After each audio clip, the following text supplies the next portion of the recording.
Hello everyone, and welcome back to World of Warships Blitz with Terry. Today, sailing for us in the Tier 5 American Premium Destroyer from one of the last Blitz passes is Abbadon. And I'm going to go, given that the name isn't indicative, I'm going to go with a picture and I'm going to use the female pronouns. If that's wrong, I'm sorry, but as you present yourself in the internet is what I'm going to be calling you. So, Abbadon in the Hill, in a top tier battle on Scorching Islands. The enemy team's got a Langley, a König, a New York, a Kaiser, an Abbadon, a Phoenix, and a German destroyer. Two very, very dangerous cruisers.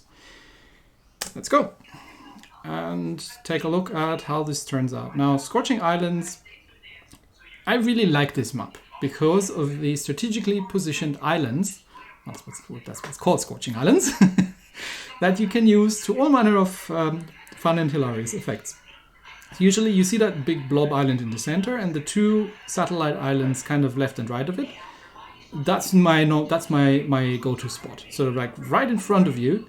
That's where I usually head and ambush some poor soul that's coming around and doesn't know what's hitting them. Abbadon here is doing this slightly different and heading more towards center.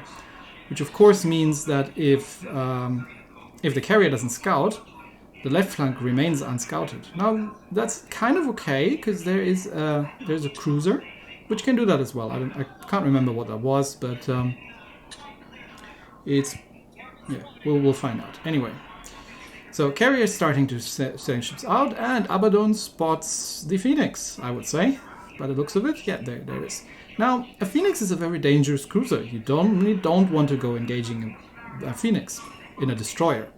So, Abbadon pops a smoke, and there's the Abbadon as well. But she's kind of just blind aiming the torps at the Phoenix. And at this point, it looks like the Phoenix isn't actually really paying attention where he's going or what he's doing. So he's running straight into all these torpedoes, and there goes the first kill. So, 3 battleships, a cruiser, and a destroyer. By the way, if you see this, like, you need to scroll up laboriously through the zoom. You do the scroll first and then zoom in. You'll be much quicker in actually zooming in and out if you don't have to scroll the distance in zoom because it just takes longer. Now, which ship would Abbadon then go for? Yeah, obviously, the most dangerous one, the light cruiser, the top tier light cruiser.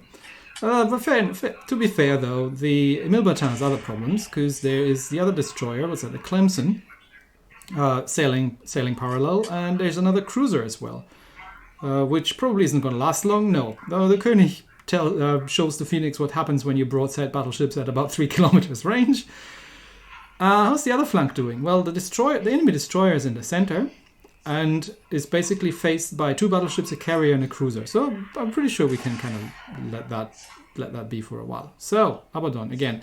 By the way, the guns on the hill are actually very good guns. You can, at least at closer ranges, you can definitely use armor piercing against light cruisers.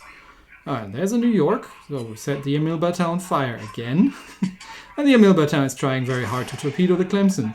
You have guns, use them. Anyway, there's a New York. Now, how much do you want to bet that the New York is sailing in a straight line without paying any attention whatsoever to the ships around him? Okay, the New York is actually opening up, so Abbadon turns around and gets some distance. New York is shooting armor piercing because probably that's what he had loaded. Because, of course, there's 2 destroyers and nothing else to shoot, so why wouldn't you load the armor piercing? Okay, that's 6 good torpedo hits, and the New York's lost half his health. The Clemson, the Abbadon is still trying very hard to sink the Clemson, but the T-22, the enemy destroyer, is still existing, is still playing around the island there and making life all kinds of interesting for our battleships and for the carrier. So maybe I don't know, help out by shooting at that thing, given that you're in a top tier destroyer and have very, very good guns. Nah, there's a New York. Battleship farming is just so much more fun. So Abbadon again on the run up, not using the speed boost. I would personally have used the speed boost, but there's a Clemson. Now the New York is shooting at the Clemson, so good chances are he's not paying attention to what's going on around him. And he doesn't seem to have realized that you can actually steer a battleship left and right. So again, this is the portable smoke, short-term portable smoke, perfect run. Get spotted way too late, and keep shooting your guns. Keep shooting your guns. There's no reason not to shoot your guns. One torp missed, but turning around, getting one from the other side. The guns of the New York are pointing the wrong way anyway, and he's making no maneuvers. Keep shooting your guns. There's no reason not to. Okay, now you have to, because you're out of torpedoes. And you're point blank to an Emile Bertin, who has he Clemson? No, who still hasn't sunk the Clemson. Okay, broadsiding Emile Bertin, 2.5 kilometers. Big problem.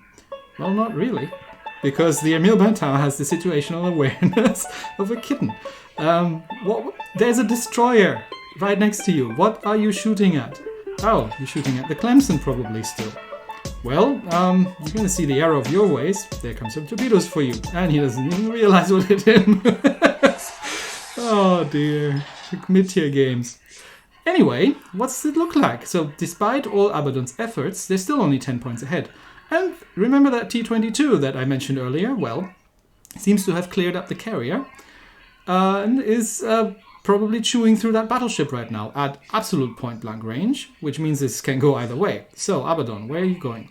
If that battleship dies, you've got 40 seconds left, you've got no one to shoot at. If that battleship dies, then you're behind in points. And this New York is on extremely low health. So maybe go there and support now. Nah, there's another battleship. Must kill enemy battleships. You've got 20 seconds only left. You're not going to get that kill unless this thing is on 100 health. No, and the König isn't on 100 health. He's more than half. So there's no way Abbadon's going to kill this one. And by the looks of it, the New York there is going to die. But plot twist, the friendly König takes out the Langley because carriers must die. So, yeah, there goes the New York. But it's too little too late. Because of that carrier kill, they still win the game.